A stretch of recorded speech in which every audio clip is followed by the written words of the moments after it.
Frank, I think in your initial press conference last year, the first thing that you talked about was the defensive identity of the team and sort of how that's always been the leader. And I just wonder, with the new acquisitions, kind of plus the core, or a good amount of the core from last year, how do you see that evolving into this into this season now? Well, we're going to have to be even better. The first thing you have to understand about going into a repeat is that it's going to be harder than the year before. The bullseye is going to be bigger, and we played longer than everybody else, had a shorter offseason than everybody else. So the odds are stacked against us from that standpoint. And the identity of what and who we were last year has got to be repeated. If we're going to try to repeat as champions, we've got to have the defense mindset. That's going to be the first message of day one of camp, and togetherness. Sharing the basketball and selflessness. Those two things were pillars for us last year, and that'll have to be the same for this year. And Frank, of course, we all got the news yesterday with LeBron and AD and their plans to stick around for a while. How much does that, as a coach, center what you're doing, whether it's building an offense, building a defense? How much does go around those two, and what kind of luxury is that for you as a coach? Well, obviously, those two guys are the cornerstones of our franchise, and everything's going to be built around them. Similarly to the way we structured things last year. That's the way it's going to be going forward. We're extremely grateful and lucky to have those guys, with our team, to lead our team for years going forward. And like I said, those two guys are going to be pillars for us. Okay, next up, Bill Oram, please. Hi, Frank. Good to see you again. Good to see you, Bill. Last year, you guys functioned with LeBron, obviously, as your primary playmaker and point guard. And Dennis Schroeder told us the other day that he would like to start. I'm assuming you haven't, or at least you wouldn't tell us if you've made a decision on that yet, given that there hasn't been a practice? Correct. Way too soon for that. But definitely going to give strong consideration to Dennis in the starting lineup, as we will with some other guys. But it's it's definitely way too soon for that. As a follow-up, could I ask you to share maybe what you see as some of the benefits of having LeBron playing with a traditional point guard versus the benefits maybe of having Dennis come off the bench and the things you'll be weighing? Well, the great thing about Dennis is, Dennis is effective off the basketball, attacking in second side action, and he's effective with the basketball, initiating offense, and that's why we feel like he's a great fit to play alongside LeBron, because he can play in both roles. So there's benefits to both, and we'll evaluate as we get into camp, and see what lineups are going to be best for us to win games. Okay, next up, Kyle Goon. Hey Frank, I know the off season was too short because you don't look like you're tan enough for having Correct. Just won a championship months ago. Sort of based on that, with the short off season, and you have a week to go before your first preseason game. How do you plan on balancing sort of the fact that a lot of guys haven't gone through their normal off-season training regimens and may not show up in the shape that you're used to seeing them, but also you got games to play and the season starts in 3 weeks or whatever it is? Yeah, it's our first big challenge of the year is trying to strike that balance the right way. We want to make sure that we're easing guys in that did not have a normal off season. The guys that basically are returning from playing in the championship last year with our team. We don't want to overdo it early with those guys, but at the same time, the games are coming up very quickly. So we also don't want to ease in so much that we make them vulnerable for those games to injury. So we're going to have to on a day-to-day basis try to strike that balance, not overdo it early and make them vulnerable to injuries in camp, while still getting them ready so that they're not vulnerable when the games come around. And just as a quick follow-up, is there anything specific to this next week that you feel like is dramatically different from the way you might usually start a training camp? The whole thing is dramatically different. I think it's dramatically different league-wide, but in particular for our team that played along with the Miami Heat later than everybody else. But the thing about the pandemic is, most teams are not able to play the normal, month of pickup games, that everybody's used to coming into a camp. You get all the bumps and bruises and those things underway before camp even begins. And then the intensity level increases when camp begins. So without that, again, we're just going to have to keep a close eye on the ramp up, to getting these guys ready to play. We got to get them moving with training camp intensity. We got to get them playing live basketball with training camp intensity, but we got to do it probably in small doses early and just try to build it up as we get closer to the regular season. Okay, Dave McMenamin. Hey, Frank, good to see you. You opened up training camp last year by saying when you play the Lakers, you're going to get hit. It's going to play a smash mouth version of basketball. How quickly do you feel like last year's team adopted that persona that you wanted them to play with, and how do you get this year's group to do it with the new faces? Yeah, I mean, excuse me. I think we picked that up and adapted that identity right away last year. We must do the same again. This is part of the formula that worked for us to win a championship is being a team that on a daily basis plays harder than our opponent every night and plays more physical. And the guys that we've brought in here are nasty dudes. the new players that we brought in. When you look at Mark's physicality and Trez and Dennis at the guard position carries a nasty disposition. Wes Matthews, these guys are all physical dudes and have that sort of edge to them that I think that they'll embrace right away. And obviously the group that's returning knows the value in what we created last year, and hopefully we'll establish that early on. Okay, Dan Wyke, please. Hey, Frank. Good to see you. Good to see you, Dan. Were you surprised at sort of the amount of roster turnover that kind of happened this year? I know, we're talking potentially a couple new starters, definitely new bench pieces of significance. Is that exciting for you? Do you think that makes sort of the challenge ahead of you guys a little more palatable because you've got new blood, or I guess kind of how do you view that? Well, was I surprised? You never know what to expect going into an off season, especially when you've had the success that we had when you win a championship in whatever sport you're talking about. Going back as many years as you want to. Other teams always want your players when you win.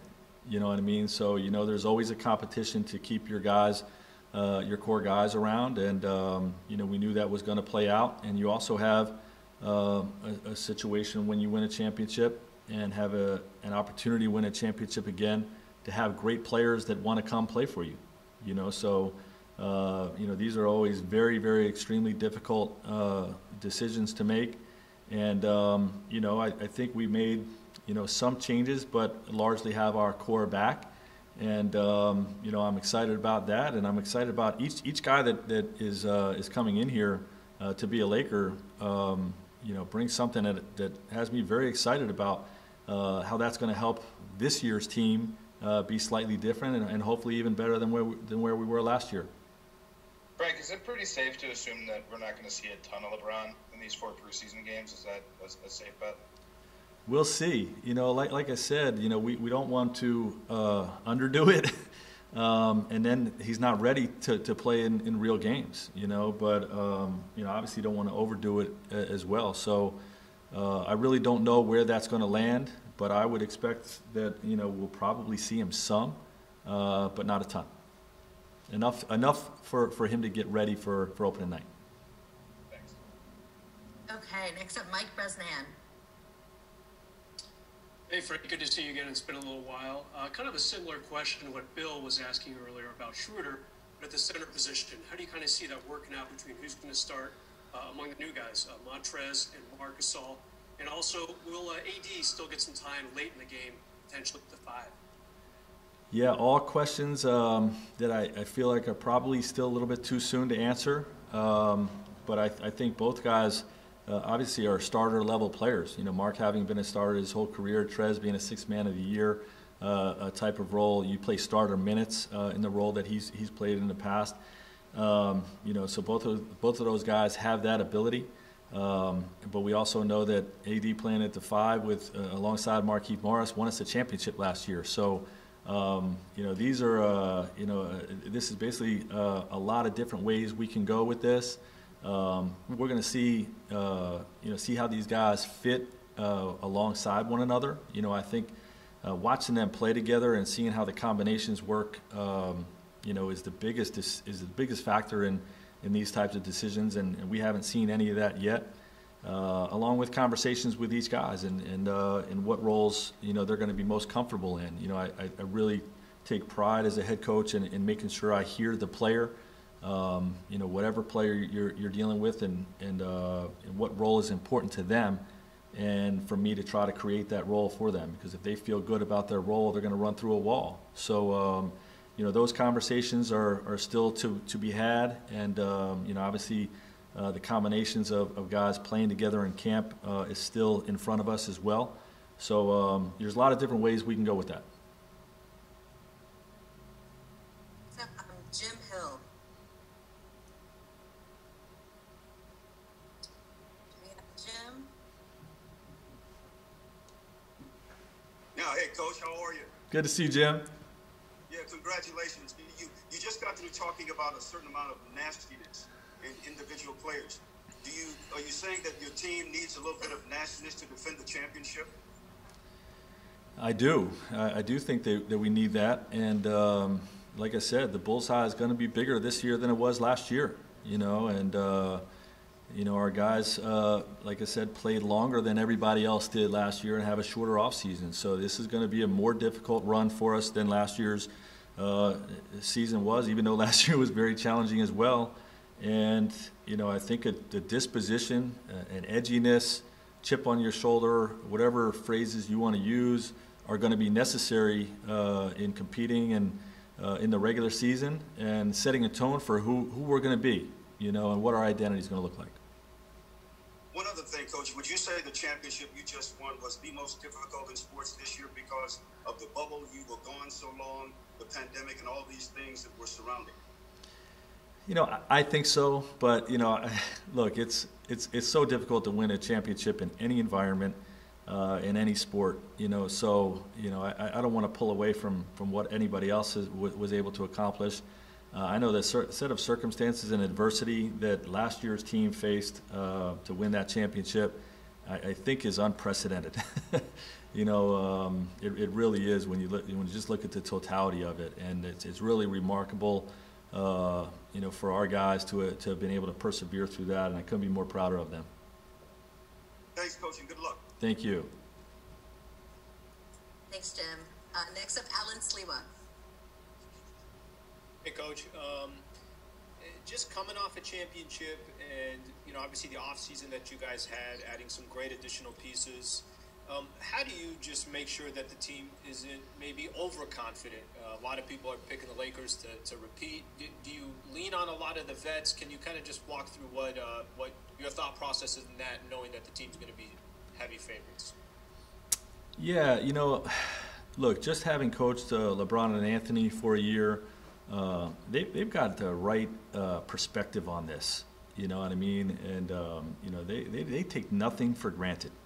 You know, just in talking to them day to day throughout the year last year and talking about the challenges coming forward this year, like they understand it's going to be harder. You know, it doesn't matter what people are going to say about our team and, you know, our talent level and whether we're the favorites or not. Like, none of that really matters to those guys. You know, they know how hard it is, and they know all the work and sacrifice and commitment that goes into playing for that championship and reaching that goal. So, I really am not worried about that. I think our group has the right perspective. Okay, Joe Varden. Hi, Frank. Joe Varden from The Athletic. Good to see you, Joe. Hey, it's good to see you as well. You've been kind of answering this, I think, but I want to ask you directly. One of the things that you said all throughout the regular season last year was you wanted the Lakers to dominate, and you guys, you attacked the regular season with a sense of urgency that, like, frankly, most LeBron teams don't, and it was notable. But now you're coming off not only a title, but the shortest offseason in NBA history, and so can you take that same approach? Like, can you ask this team to have that kind of urgency, like, in December and January after literally just winning a title in October? 100% yes. We will play every minute of every regular season game like it's the championship, because that's part of what won for us in the playoffs last year, is that mindset that every time we're on the floor, we're playing harder than our opponent, period. And we're carrying more than our opponent, period. Like, this is just a way of life for us. And if I talk about, so we're not unclear, if I talk about easing into this season, it's really about understanding where guys are from a conditioning standpoint, from an off-season recovery standpoint, and just making sure that there's a proper build-up in camp with that. But when we get into the season, for sure, every game that we play, we're playing to play harder than an opponent and care more about that night's victory than our opponent, because that's the number one habit that you can build throughout the regular season, is the habit of winning. And having that mindset every time we stepped on the floor paid dividends for us in the playoffs, and that's going to be the mindset this year. And what I like about it is that doesn't have to mean guys are going to play 45 minutes a night. We have such great depth that we can balance that out while still having the 5 guys on the floor competing like hell. Okay, just a couple more here. Melissa Rowland. Hey Frank, how you doing? Good, Melissa. How you doing? Good. I'm curious, considering how both physically and mentally grueling the bubble was. I'm curious, what was your guys' reaction when you guys found out just how quick the turnaround was actually going to be? Well, I don't want to answer for other people. I know different players and different coaches have different perspectives on this, even within our group. The players, I think in particular, they are mindful of the physical recovery that goes into starting a new season. So I think they would prefer more time, but you'd have to ask them. Me personally, individually, I was okay with it. I would prefer to see the NBA get back on as regular schedule as possible, even if that meant we have to start a little bit sooner than all of us would have liked. I just think that's it's good for the league. It's good for all of us involved. To not stretch a season out into October again, and to do that, you have to start sooner. So, me individually, I was okay with this start time. Okay, last question. Jordan Richard. Hi Frank, how you doing? Good. How you doing? I'm doing good. Can you talk about the floor spacing you get with Marcus Stahl, running him off of pick and pop situations? Also with Montrez, he's very good in the left block with isolating and post ups. So do you have a plan with Trez in terms of getting him post touches and just with Marcus Stahl and pick and pop situations?